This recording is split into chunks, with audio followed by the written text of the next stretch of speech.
నమస్కారం D news కి స్వాగతం. నేను మీ మహంతి. ముందుగా నాటి ముఖ్యాంశాలు. విజయవాడలో ఏర్పాటు చేయనున్న ఎన్టీఆర్ ట్రస్ట్ భవన్ కు శంకుస్థాపన చేసిన నారా భువనేశ్వరి ట్రస్ట్ సేవలను ప్రజలకు మరింత చేరువ చేసేందుకు ఇక్కడ నిర్మాణం చేపడుతున్నామని వెల్లడి.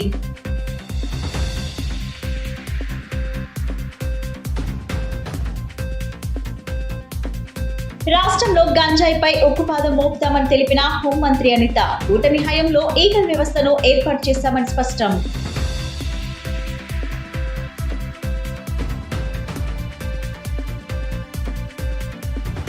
వైసీపీ అధినేత జగన్ ను కలిసిన కర్ణాటకకు చెందిన నందిపుర పీఠాధిపతులు 108 అడుగుల శ్రీ అర్ధనారీశ్వరి స్వామి విగ్రహానికి పూజా కార్యక్రమానికి ఆహ్వానం.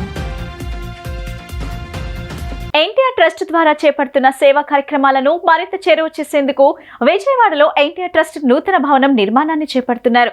భవన నిర్మాణానికి గురువారం ఉదయం నారా భువనేశ్వరి శంకుస్థాపన చేశారు. నగరంలో ఎన్టీఆర్ మెమోరియల్ ట్రస్ట్ భవన శంకుస్థాపన గురువారం ఉదయం జరిగింది. ఈ కార్యక్రమానికి నారా భువనేశ్వరి హాజరయ్యారు. ఈ సందర్భంగా ఆమె ప్రత్యేక పూజలు చేశారు. విజయవాడలో 16వ జాతీయ రహదారి వెంబడి SEPL మాల్ పక్కన సాయిబాబా టెంపుల్ రోడ్ జంక్షన్ లో G+5 విధానంలో అధునాతనంగా ఈ భవనం నిర్మించేందుకు సన్నాహాలు చేస్తున్నారు. అందరికీ నా నమస్కారాలు. ఎన్టీఆర్ మెమోరియల్ ట్రస్ట్ ఇప్పటికి 28 ఏళ్ళు అయింది చంద్రబాబు నాయుడు గారు దీన్ని స్థాపించి. ఏ నమ్మకంతో ఆయన ప్రజల కోసం వాళ్ళకి ఎప్పుడు అవసరం అప్పుడు మేము ట్రస్ట్ ముందుండాలని ఇది ప్రజల కోసం ఇది నిర్మించారు చంద్రబాబు నాయుడు గారు. అట్లానే మేనేజింగ్ ట్రస్టీగా నేను ఈ ట్రస్టు ముందుకి మా టీంతో పాటు చాలా సేవా కార్యక్రమాలు ప్రజల కోసం తీసుకెళ్తున్నాం. వాళ్ళకి ఎప్పుడు ఏది అవసరమో మన సమాజానికి అప్పుడు ఎన్టీఆర్ ట్రస్ట్ ఎప్పుడు ముందుంటుంది. ఈ ఎన్టీఆర్ ట్రస్ట్ హైదరాబాద్లో ముందల అక్కడ ప్రారంభం జరిగింది. ఇప్పుడు ఇక్కడ విజయవాడలో మేము ఇది ముందుకు తీసుకెళ్తున్నాం ఎన్టీఆర్ ట్రస్ట్. ఇప్పుడు ఈ ట్రస్ట్ బిల్డింగ్లో office plus blood bank plus thalassemia centre పిల్లలకి మీకు గుర్తు చేస్తున్నాము. మా NTR trust we walk the talk అంటే మేము ఏది మాట్లాడతామో అది మేము చేసి చూపిస్తాం. మీరు ఎప్పుడు అనుకుని ఉండరు మేము ఇన్ని కార్యక్రమాలు చేస్తున్నామని. అందుకే ప్రజల కోసం వాళ్ళకి తెలియాలి మా ట్రస్ట్ ఎన్నెన్ని సేవా కార్యక్రమాలు తీసుకెళ్తున్నాము. అదే కాకుండా మొన్న NTR memorial trust euphoria musical night మేము ముందుకి తీసుకెళ్ళామంటే అది థాలసీమియా పిల్లల కోసం స్పెషల్గా ఆ ప్రోగ్రామ్ అనేది మేము ముందుకు తీసుకెళ్ళాం. మేము ఏది చెప్తామో అది చేస్తాము.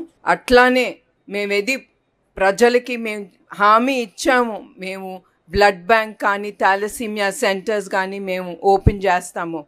అట్లానే ఇక్కడ విజయవాడలో ఈ ఎన్టీఆర్ ట్రస్ట్ బిల్డింగ్లో మేము blood bank plus thalassemia centre పిల్లల కోసం వాళ్ళ కోసం మేము ముందుకు తీసుకెళ్తున్నాం. ఏపీ శాసన మండలిలో మాదక ద్రవ్యాల వినియోగంపై చర్చ జరిగింది. ఈ సందర్భంగా హోంమంత్రి వంగల్పూడి అనిత మాట్లాడుతూ గంజాయిపై ఉక్కుపాదం మోపుతామని మొట్టమొదటి టార్గెట్ గా పెట్టుకుని ముందుకు వెళ్తున్నామని అన్నారు. కూటమి ప్రభుత్వం ఏర్పడిన తర్వాత గంజాయి నియంత్రణ కోసం ఈగల్ వ్యవస్థను ఏర్పాటు చేశామన్నారు.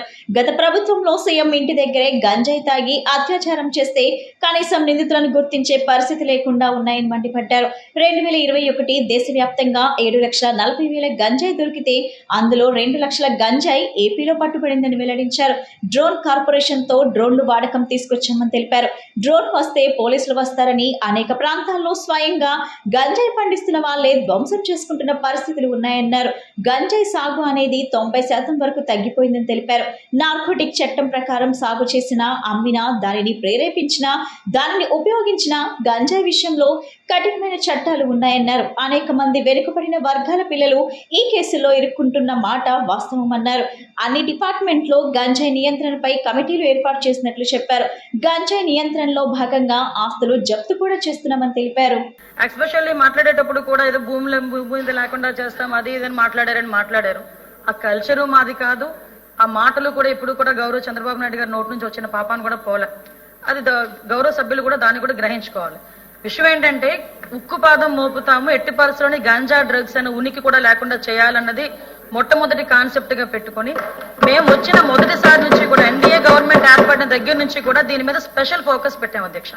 నేనేమంటానంటే అధ్యక్ష, మీకు అదే చిత్తశుద్ధి ఉంటే లాస్ట్ 5 సంవత్సరాలు కనీసం దాని మీద ఫోకస్ పెట్టడం పక్కన పెడితే సీఎం గారి ఇంటి దగ్గరలోనే గాంజా కొట్టి గ్యాంగ్ రేప్ జరిగిన రోజు కూడా ఇప్పటికీ నిందితులను పట్టుకోలేని సిచ్యువేషన్స్ చాలా ఉన్నాయి అధ్యక్ష. నేను చెప్పాలనుకుంటే అలాంటివి చాలా చెప్పొచ్చు, కానీ అవన్నీ పక్కన పెట్టండి అధ్యక్ష.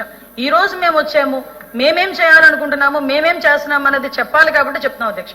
ఈ రోజు లాస్ట్ గవర్నమెంట్ గురించి మాట్లాడినప్పుడు ఎక్కువైపోయిందని మాట్లాడినప్పుడు చిన్న ఎగ్జాంపుల్ చెప్పి నేను సబ్జెక్ట్ లోకి వెళ్ళిపోతాను అధ్యక్ష. 2021లో దేశంలో మొత్తం 7,49,000 కిలోల గాంజా పట్టుబడితే అధ్యక్ష, కేవలం ఆంధ్రప్రదేశ్ లో అత్యధికంగా 2 లక్షల కిలోల గాంజా పట్టుబడింది అధ్యక్ష. దాన్ని బట్టి ఒకసారి అర్థం చేయాలి, దానికి ఒక స్ట్రక్చర్ ఉండాలి, వాళ్ళకి ఎంత ఫిట్మెంట్ ఇవ్వాలి, ఎంత స్టాఫ్ ని ఇవ్వాలి, ఎంత వాళ్ళకి ఇన్ఫ్రాస్ట్రక్చర్ ఇవ్వాలి, ఇవన్నీ కూడా ఫ్రేమ్ చేసుకుని వాళ్ళని ఈ రోజు టాస్క్ ఫోర్స్ కింద ఒక జీవో కూడా రిలీజ్ చేసి వాళ్ళకి బడ్జెట్ కూడా కేటాయించిన పరిస్థితి ఈ రోజు వచ్చిందంటే ఈ గవర్నమెంట్ గాంజా డ్రగ్స్ మీద ఉక్కుపాదం మోపడానికి ఎంత చిత్తశుద్ధిలో ఉందో మీకే అర్థమవుతుంది అధ్యక్ష. అంటే మేము గవర్నమెంట్ లోకి వచ్చి 9 months లోనే ఇది మేము చేయగలిగాం. ఈ రోజు గౌరవ సభ్యులు కూడా చాలా మంది మాకు చాలా మంది సజెషన్స్ చేశారు, కొంతమంది గౌరవ సభ్యులు సజెషన్స్ చేశారు. ముఖ్యంగా డ్రోన్ కార్పొరేషన్ ద్వారా డ్రోన్ కల్చర్ ని బయటకు తీసుకొచ్చి ఈ రోజుకి కూడా మేము గర్వంగా చెప్పగలం అధ్యక్ష, ఇంతకు ముందు కన్నా ఈ రోజు కల్టివేషన్ చాలా చాలా చాలా తగ్గింది. 90% కల్టివేషన్ తగ్గిన పరిస్థితి కూడా ఈ రోజు కనిపిస్తుంది అధ్యక్ష. వైఎస్ఆర్సీపీ కేంద్ర కార్యాలయంలో మాజీ ముఖ్యమంత్రి వైఎస్ఆర్సీపీ అధినేత వైఎస్ జగన్మోహన్ రెడ్డిని కర్ణాటకలోని విజయనగర్ జిల్లా నందిపుర పీఠాధిపతులు కలిశారు. భూమి పూజకు ఆయనను ఆహ్వానించారు. ఏప్రిల్ 30న నందిపురలో ప్రపంచంలోనే ఎత్తైన 108 అడుగుల శ్రీ అర్ధనారీశ్వర స్వామి విగ్రహానికి భూమి పూజ కార్యక్రమం నిర్వహించనున్నారు. వైఎస్ జగన్ కు పీఠాధిపతులు డాక్టర్ మహేశ్వర స్వామీజీ, నందిపుర పుణ్యక్షేత్రం శ్రీ శబ్ర పంచాక్షరి శివచార్య స్వామీజీ, హిరేమఠం బెంహల్సి శ్రీ జడేశ్వర తాత శక్తి పీఠం వీటాపుర కృష్ణపాద స్వామీజీ ఆహ్వాన పత్రిక అందజేశారు.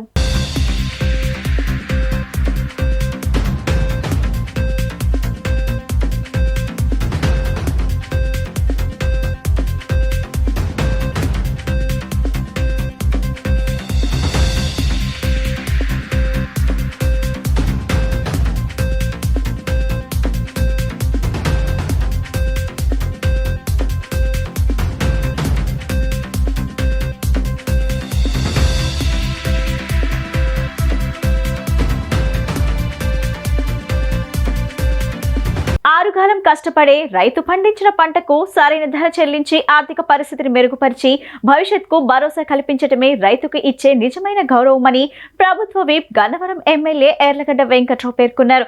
గురువారం అసెంబ్లీ సమావేశాల్లో నియోజకవర్గంలోని పలు సమస్యలను సభ దృష్టికి తీసుకువచ్చారు. ఎన్డీఏ ప్రభుత్వంలో రైతులకు ధాన్యం విక్రయించిన 24 గంటల్లోనే ఖాతాల్లో డబ్బు జమ అయ్యే పరిస్థితి వచ్చిందని, రైతు తాము పండించిన పంటను ఆర్ఎస్కేల్ ద్వారా సులభంగా మిల్లులకు తరలించే సౌకర్యం ఈ ప్రభుత్వం కల్పించిందన్నారు. కృష్ణా జిల్లాలో ఇంకా 3 లక్షల మెట్రిక్ టన్నుల ధాన్యం కొనుగోలు చేయాల్సి ఉందని, అలాగే గన్నవరం నియోజకవర్గంలో దాదాపు 15,000 ఎకరాల్లో 44,000 మెట్రిక్ టన్నుల ధాన్యం సేకరణ చేయాల్సి ఉందన్నారు. సివిల్ సప్లై శాఖ వారు ఈ సమస్యలపై దృష్టి సారించి రైతుల ధాన్యం కొనుగోలుకు చర్యలు తీసుకోవాలని కోరారు.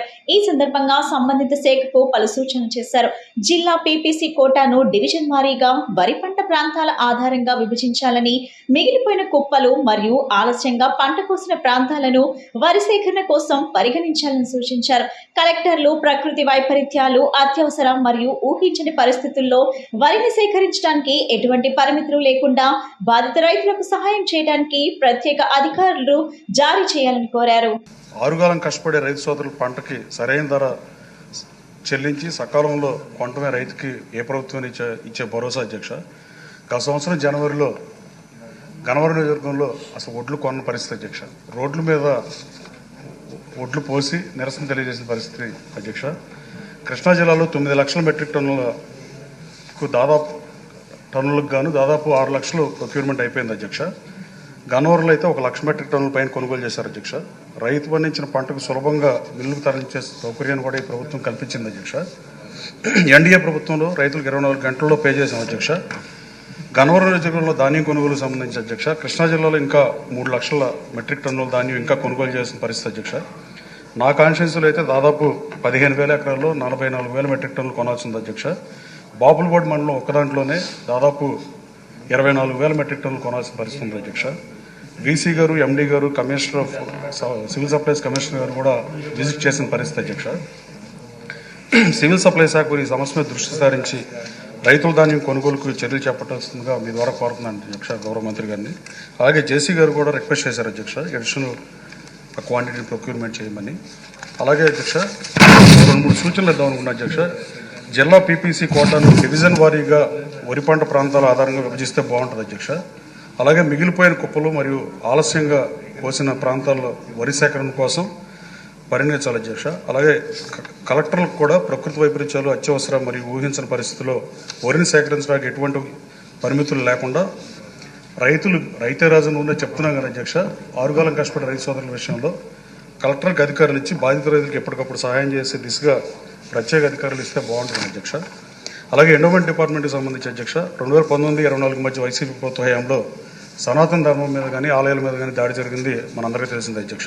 విజయవాడలోని రామకృష్ణాపురంలో స్థల వివాదం ఉద్రిక్తతకు దారితీసింది. ఈ 280 గజాల స్థలాన్ని కబ్జా చేసి తమ కుటుంబాన్ని రోడ్డున పడేశారని వికలాంగ యువకుడు మస్తాన్ వలి కన్నీటి పర్యంతమయ్యారు. తమ స్థలాన్ని ఆక్రమించుకోవడమే కాకుండా తనను వికలాంగుడిని చూడకుండా బయటకు గెంటేశారని తన వెంట వచ్చిన మీడియాను సైతం దూషిస్తూ కబ్జాదారులు రాళ్లదాడికి దిగారని వాపోయారు. రామకృష్ణాపురంలో కబ్జాకు గురైన స్థలం వద్ద వికలాంగ బాధితుడు మస్తాన్ వలి విలేకరుల సమావేశం నిర్వహించి తనకు జరిగిన అన్యాయంపై కన్నీరు మున్నీరు అయ్యారు. ఈ సందర్భంగా వికలాంగ యువకుడు మస్తాన్ వలి మాట్లాడుతూ అనేక సంవత్సరాల నుండి తాము నివాసం ఉంటున్న స్థలాన్ని మాది అని కొందరు ఆక్రమించుకున్నారని వాపోయారు. అదేమని ప్రశ్నించిన తనపైన, తన తల్లిపైన, కుటుంబ సభ్యులపైన దాడి చేశారని, న్యాయం కోసం తమ వెంట వచ్చిన మీడియా ప్రతినిధులపై రాళ్ల దాడికి దిగారని వాపోయారు. గత నెల 27వ తేదీన స్థలాన్ని ఆక్రమించి ఆ స్థలంలో రౌడీలను ఉంచి ప్రశ్నించిన తమపై దాడి చేశారని, కళ్ళల్లో కారం కొట్టి ఇబ్బంది పెట్టారన్నారు. ఇంటిలో ఉన్న సుమారు 10 లక్షల రూపాయలు విలువ చేసే సామాగ్రిని రౌడీలతో బయటకు పడేశారని ఆరోపించారు. తమపై దాడిని పోలీసులకు చెప్పినా పట్టించుకోవటం లేదని ఆవేదన వ్యక్తం చేశారు.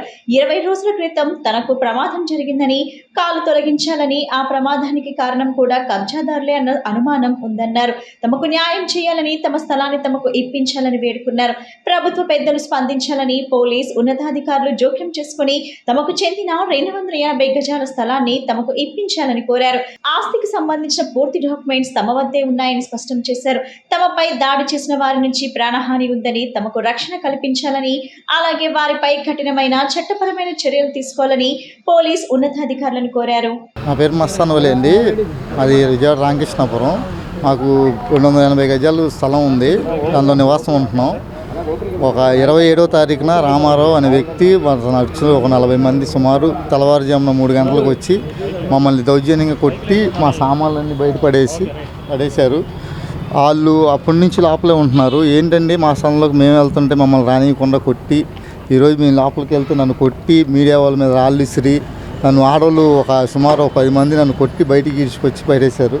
దీని మీద పోలీసు వారికి ఎప్పటికప్పుడు చెప్తున్నా సరే వాళ్ళు స్పందిస్తున్నారు, వస్తున్నారు, చెప్తున్నారు. అయినా సరే వాళ్ళ లోపలే ఉండడం జరుగుతుంది.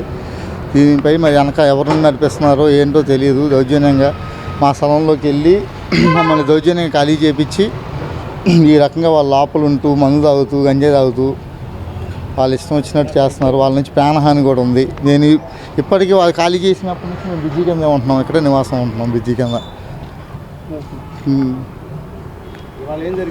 ఇవాళ నా స్థలంలోకి నేను వెళ్తుంటే రాళ్ళతో కొట్టి నన్ను కింద పడేసి కొట్టి, ఆడవాళ్ళు సుమారు 10 మంది నన్ను బయటికి ఈడ్చుకొచ్చి బయటికి తీసుకెళ్ళి పడేసి, మీడియా వాళ్ళు వస్తే మీడియా వాళ్ళ మీద కూడా రాళ్ళు ఇస్తారు. ఈరోజు వాళ్ళు మీడియా వాళ్ళు కూడా నాకు సహకరిస్తున్నా సరే పోలీస్ వారి నుంచి కానీ, ఏసీపీ మేడం నుంచి కానీ ఎటువంటి స్పందన ఉండకపోవడం, మేము ఇప్పటికప్పుడు చెప్తున్నా సరే మా ఫోన్ కట్ చేసేస్తున్నారు. మా బాధ అనట్లేదు.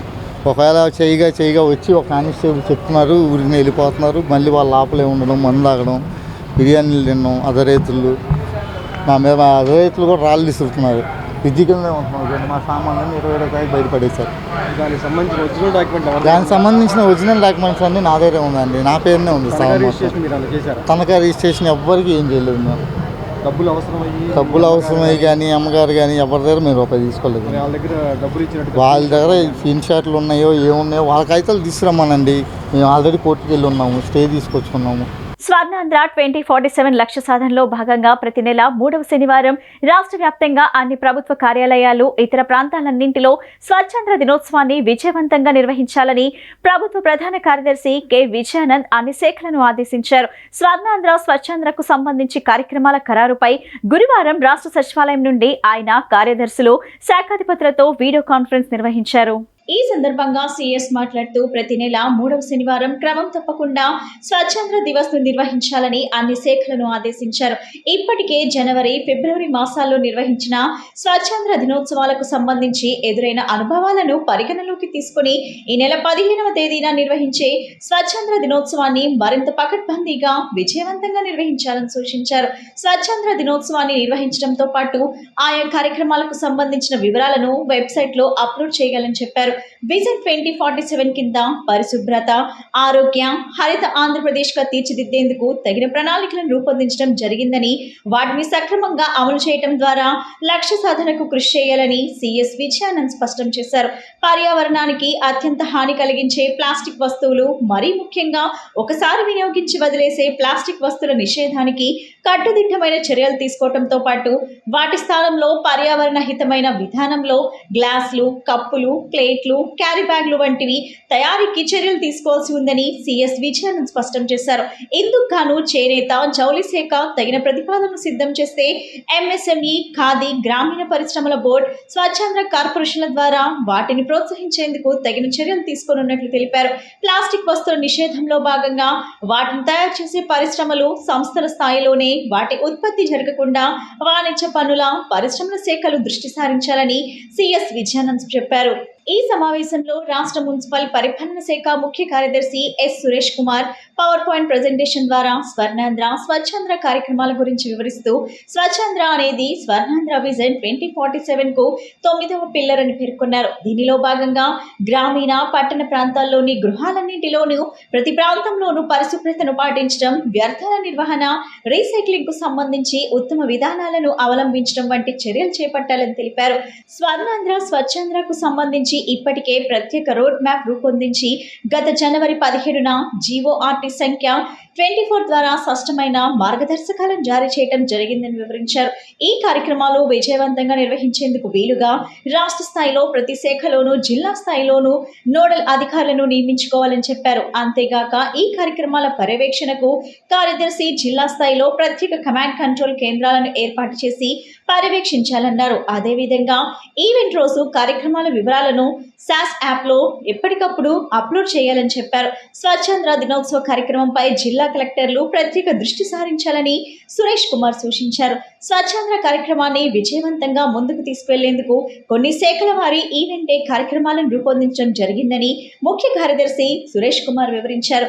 మున్సిపల్ పరిపాలన శాఖకు సంబంధించి mega urban cleanup and drive కింద వివిధ నగరాలు, పట్టణాల్లో వీధులు, పార్కులు, మార్కెట్లు పరిశుభ్రం చేయటం, Swachh spot challenge, plastic free market campaign, డ్రైన్ల cleaning, digitalizing campaign, beautification of public places, garbage free cities campaign, public toilet maintenance drive, street vendor hygiene అవగాహన, waste to wealth exhibition, Swachh apartment మరియు గెటెడ్ కమ్యూనిటీ కాంటెస్ట్, లేక్ మరియు canal cleanup drives వంటి కార్యక్రమాలను రూపొందించినట్టు తెలిపారు. పంచాయతీరాజ్ మరియు గ్రామీణాభివృద్ధి శాఖకు సంబంధించి స్వచ్ఛ gram Sabha, rural cleanness drive, model Swachh village award, solid liquid waste management అవగాహన, కమ్యూనిటీ టాయిలెట్ నిర్వహణ drive, village water body cleanup drive, rural drainage system maintenance, household waste irrigation training, open defecation free plus అవగాహన, స్వయం సహాయక సంఘాలతో స్వచ్ఛత campaign వంటి కార్యక్రమాలు చేపట్టాల్సి ఉంటుందని తెలిపారు. ఈ సమావేశంలో Swachhandhra corporation MD Anil Reddy, director municipal పరిపాలన శాఖ జి సంపత్ కుమార్, న్యాయశాఖ కార్యదర్శి Prathibhadevi, Swachhandhra corporation chief operating అధికారి దశరథ్ రామిరెడ్డి తదితర అధికారులు పాల్గొన్నారు. అదేవిధంగా వర్చువల్ గా వైద్య ఆరోగ్య శాఖ ప్రత్యేక కార్యదర్శి ఎంటి కృష్ణబాబు, సీఎం కార్యదర్శి ప్రద్యుమ్న, ఇంకా వివిధ శాఖల కార్యదర్శులు, శాఖాధిపతులు పాల్గొన్నారు. సివిల్ సప్లై శాఖలో మాజీ మంత్రి 500 కోట్ల అవినీతికి పాల్పడ్డారని గుడివాడ ఎమ్మెల్యే వెరిగండ్ల రాము ఆరోపించారు. అప్పటి జాయింట్ కలెక్టర్ మిల్లర్లు కలిసి చేసిన అవినీతిపై సమగ్ర విచారణ చేసి చర్యలు తీసుకోవాలని కోరారు. గత దుర్మార్గపు వైసీపీ పాలనలో పనిచేసిన మంత్రి నెంబర్ 1 గా నిలవాలని నిరంతరం చెడు కార్యక్రమాలు చేశారన్నారు. ఆ దుర్మార్గుడు పేరు కూడా ఇప్పుడు తలవాల్సిన అవసరం లేదన్నారు. పీడీఎఫ్ బియ్యం పంపిణీలో పెద్ద ఎత్తున అవకతవకలు జరిగాయన్నారు. ఈరోజు సివిల్ సప్లైస్ మినిస్టర్ గురించి మాట్లాడుతుంటే మా తాజా మాజీ ఒక పనికిమాలిన వ్యక్తి దుర్మార్గం, అసలు ఆ గవర్నమెంటే దుర్మార్గులతో నిండిపోయింది అనుకుంటే దాంట్లో నెంబర్ 1 గా ఉండాలని ప్రతిసారి ప్రయత్నం చేసుకుంటే ట్రై చేసుకుంటూ వచ్చే వ్యక్తి మీకు అందరికీ తెలిసిన వ్యక్తి, పేరు కూడా తెలవాల్సిన అవసరం లేదు. అలాంటి వ్యక్తి ఈ మొత్తాన్ని స్టార్ట్ చేశాడు అధ్యక్ష. మొత్తం మనం 2019లో మనకి సివిల్ సప్లైస్ మినిస్టర్ అవ్వగానే. సో అలాంటి వ్యక్తి మీద చాలా ఆరోపణలు ఉన్నాయి, అనేక ఆరోపణలు ఉన్నాయి. దానిలో ప్రధానంగా దగ్గర 500 కోట్లు పైగా అప్పటి జాయింట్ కలెక్టర్ మీద కూడా తో కలిపి పీడిఎస్ బియ్యం మీద 500 కోట్ల పైగా సంపాదించాడు అనేది పేరు చెప్పదలుచుకోలేదన్నా, కావాలనే. అలాంటి వ్యక్తి పేరు దలుచుకుంటే కూడా దండగా. కాకపోతే సార్, కరోనా టైంలో సెంట్రల్ గవర్నమెంట్ 5 కేజీలు బియ్యము, రాష్ట్రంలో స్టేట్ గవర్నమెంట్ 5 కేజీలు బియ్యము సప్లై చేస్తానికి పూనుకుంటే ఒక్క గుడివాడలో చూసుకుంటే 40 గుడివాడ టౌన్ వరకే చూసుకుంటే 40,000 కార్డులు ఉన్నాయి అధ్యక్ష. దానిలో 12,000 కార్డులకు మాత్రమే, అది కూడా సెంట్రల్ గవర్నమెంట్ ఇచ్చిన బియ్యం మాత్రమే చేరిన పరిస్థితి. మిగతా బియ్యం మొత్తం ఎక్కడికి వెళ్ళినాయి తెలిసిందే. సో ఫైనల్ గా ఆ పాత మంత్రి మీద, మాజీ మీద మీ ఎంక్వైరీ వేసి దీన్ని మొత్తం బయటికి తీయాల్సిందిగా కోరుతా ఉన్నాం అధ్యక్ష. అంతేకాకుండా మా సొంత నియోజకవర్గంలోనే 12,000 మందికి ఇచ్చారంటే రాష్ట్రం మొత్తం మీద మీరు ఒకసారి ఆలోచించాలి అధ్యక్ష.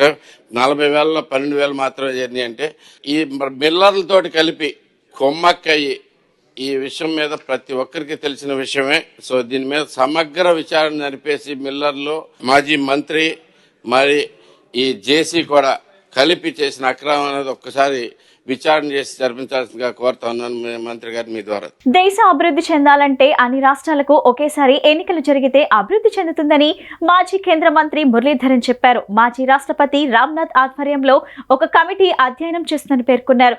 ఖర్చు తగ్గుదలతో పాటు రాష్ట్రాలలో అమలు చేయాల్సిన పథకాలు త్వరితగతిన పరిష్కారం అవుతాయని చెప్పారు.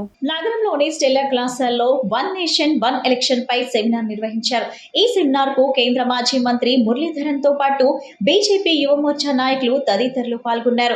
1 నేషన్ 1 ఎలక్షన్ కార్యక్రమానికి విద్యార్థులు పెద్ద ఎత్తున వచ్చారు. ఈ సందర్భంగా కేంద్ర మాజీ మంత్రి మురళీధరన్ మాట్లాడుతూ శంషాబాద్ పార్లమెంట్ ఎన్నికలు, ఆ తర్వాత స్థానిక సంస్థలు ఇలా ఒకదాని తర్వాత ఒకటి ఎందుకు జరుగుతున్నాయని చెప్పారు. ఇలా ఎన్నికలు జరగటం వల్ల కలిసితో పాటు సమయం వృధా అవుతుందని, దీంతో అభివృద్ధి చెందడానికి ఆటంకాలు ఏర్పడుతున్నాయని పేర్కొన్నారు. ప్రతి రాష్ట్రంలో ఇలా ఎన్నికల కోడ్ అమల్లోకి రావటం అభివృద్ధి చెందడానికి ఆటంకాలు ఏర్పడుతున్నాయని చెప్పారు.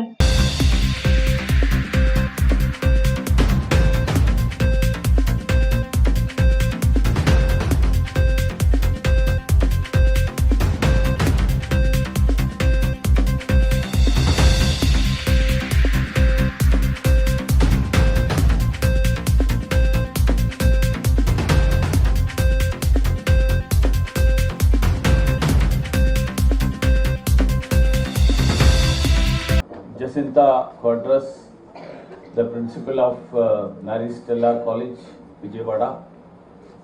Sri Durga Prasad ji, the director of Takshashila IAS Academy.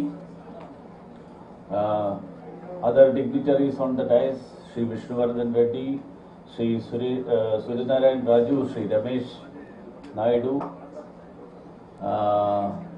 my dear young students, brothers and sisters, namaskaram and good morning to all of you again. It's a great delight for me that I have been invited to interact with you on a very important topic. And when I got the intimation that such a program is being organized and I am being invited. I didn't know that all of you are aspiring civil servants. So after coming here, this new information that I have got, that makes this function all the more important, all the more significant, because we are discussing a topic very significant, very important for the future of our country. See, we are all at a point of history that India is poised to become one of the powerful, prosperous countries of the world.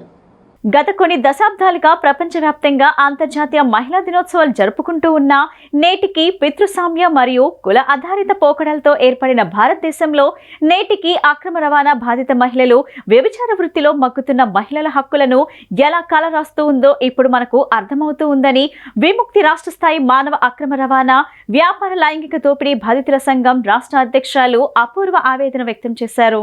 అంతర్జాతీయ మహిళా దినోత్సవం సందర్భంగా స్థానిక press club లో ఏర్పాటు చేసిన అక్రమ రవాణా బాధిత మహిళల రాష్ట్ర సమావేశాన్ని ఉద్దేశించి ఆమె మాట్లాడుతూ మహిళలు ఇప్పటికే ప్రాథమిక గౌరవం మరియు సమాన హోదా కోసం పోరాడుతున్న మన దేశంలో అక్రమ రవాణా బాధిత మహిళలు మరియు సెక్స్ వర్కర్లు ఇంకా ఎక్కువ అడ్డంకులు ఎదుర్కొంటున్నారన్నారు.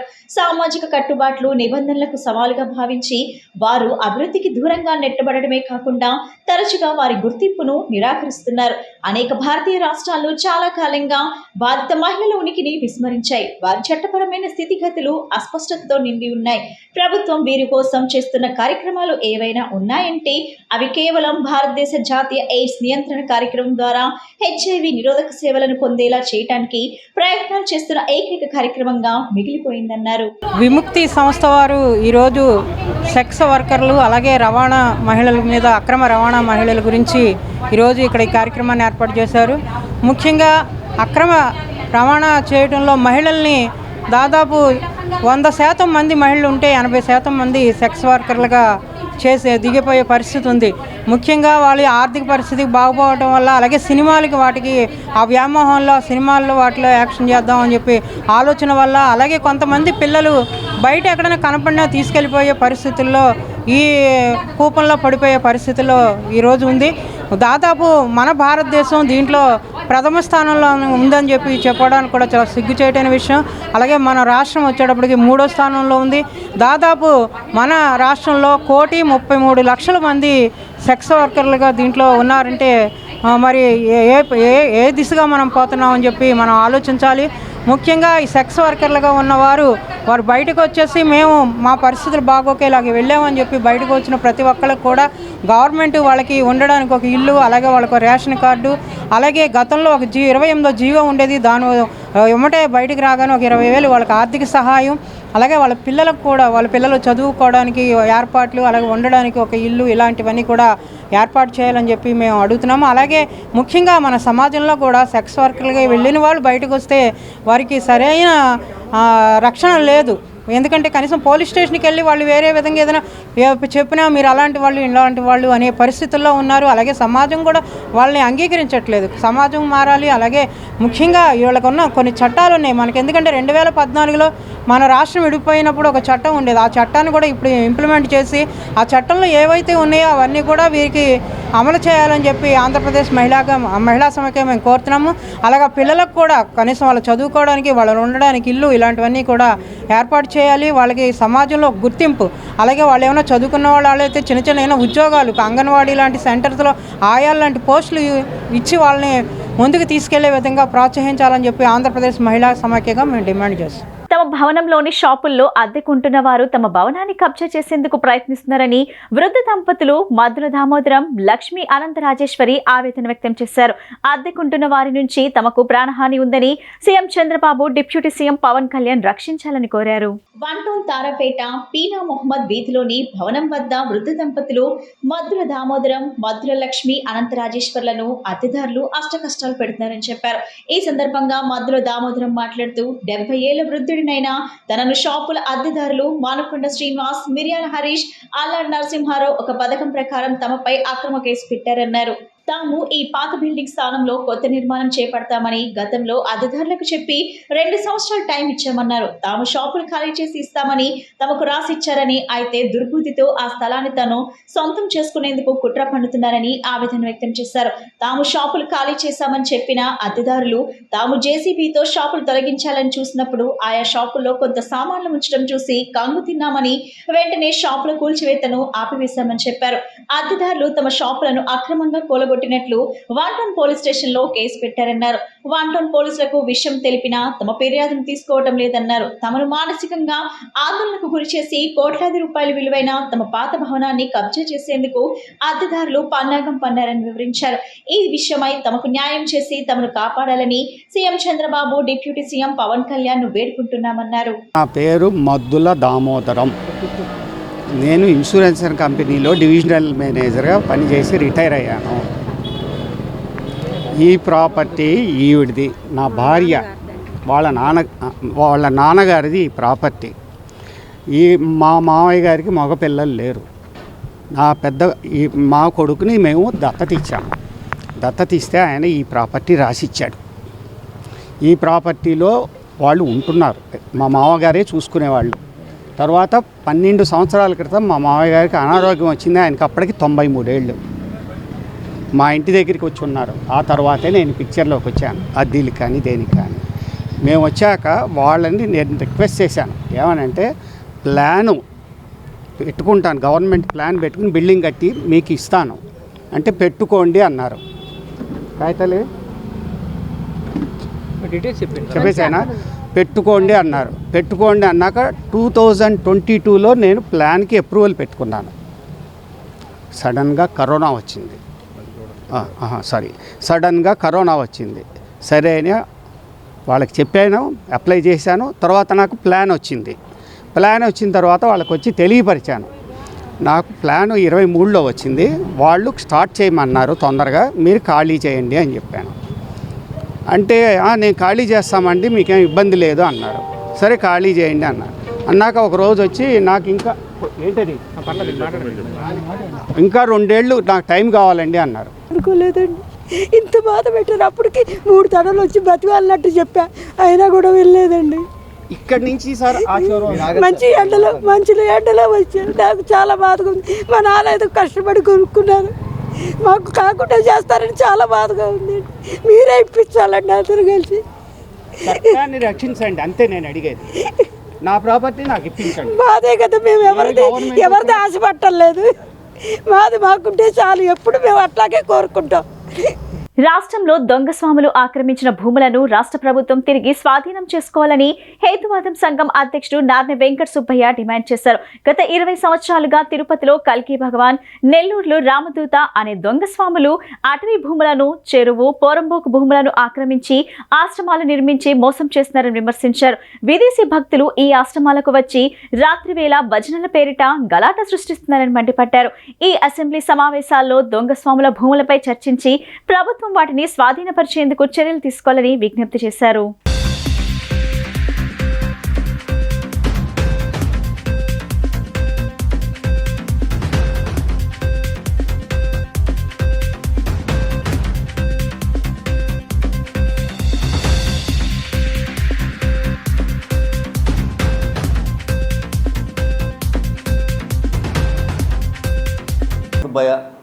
అధ్యక్షుడు భారత హేతువాద సంఘం.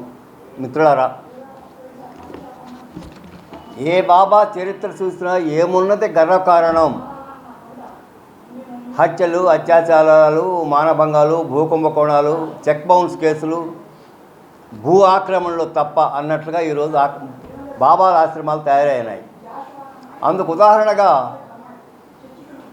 కల్కి భగవాన్ మీకు తెలుసు. ఇప్పుడు చిత్తూరు జిల్లా, ఇప్పుడు ఉమ్మడి చిత్తూరు, ఇప్పుడు తిరుపతి జిల్లా తలుపుంటే ఇప్పుడు తిరుపతి జిల్లాలో వచ్చింది.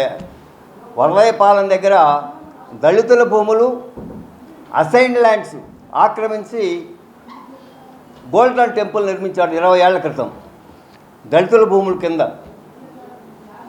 ఆ పక్కనే బిఎన్ కండ్రిక మండలంలో 20 ఏళ్ళ నుంచి 21 ఎకరం అంజూరు ప్రాజెక్టు సర్వే నెంబర్ 275లో డీప్ అంజూరు ప్రాజెక్ట్ అని ఉంది.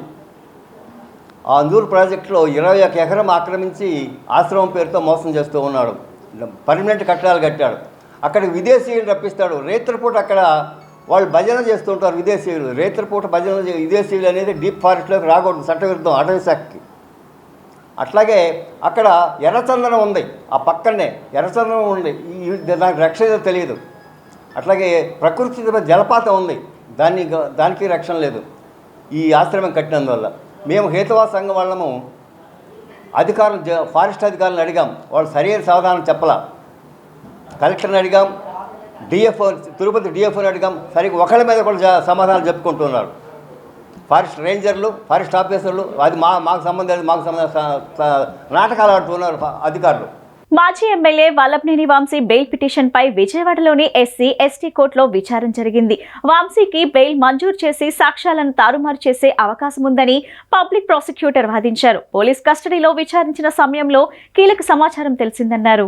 వంశీ ఆదేశాలతోనే సత్యవర్ధన్ను కలిసినట్లు మరో 2 నిందితులు విచారణలో అంగీకరించారని కోర్టుకు పీపీ తెలిపారు. ఈ పరిస్థితుల నేపథ్యంలో ఆయనకు బెయిల్ ఇవ్వొద్దని కోరారు. మరింత సమాచారం రాబట్టేందుకు వంశీని 10 రోజులు కస్టడీకి ఇవ్వాలని పిటిషన్ వేసినట్లు కోర్టుకు వివరించారు.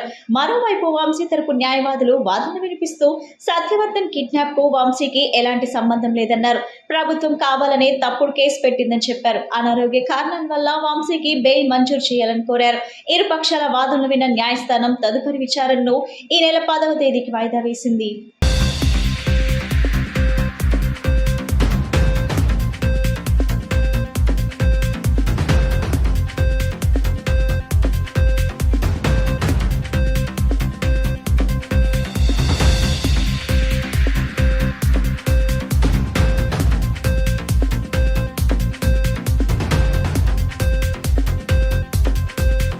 వార్తలు ముగించే ముందు ముఖ్యాంశాలు మరోసారి. విజయవాడలో ఏర్పాటు చేయనున్న ఎన్టీఆర్ ట్రస్ట్ భవన్ కు శంకుస్థాపన చేసిన నారా భువనేశ్వరి. ట్రస్ట్ సేవలను ప్రజలకు మరింత చేరువ చేసేందుకు ఇక్కడ నిర్మాణం చేపడుతున్నామని వెల్లడి.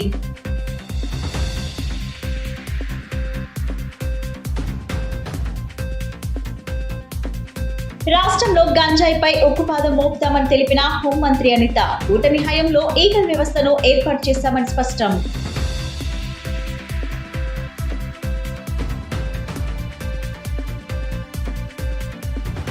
వైసీపీ అధినేత జగన్ కలిసిన కర్ణాటకకు చెందిన నందిపుర పీఠాధిపతులు. 108 అడుగుల శ్రీ అర్ధనారీశ్వరి స్వామి విగ్రహానికి పూజా కార్యక్రమానికి ఆహ్వానం. ఈ బులెటిన్ ఇంతటితో సమాప్తం. తిరిగి మరో బులెటిన్ కలుద్దాం. నమస్కారం.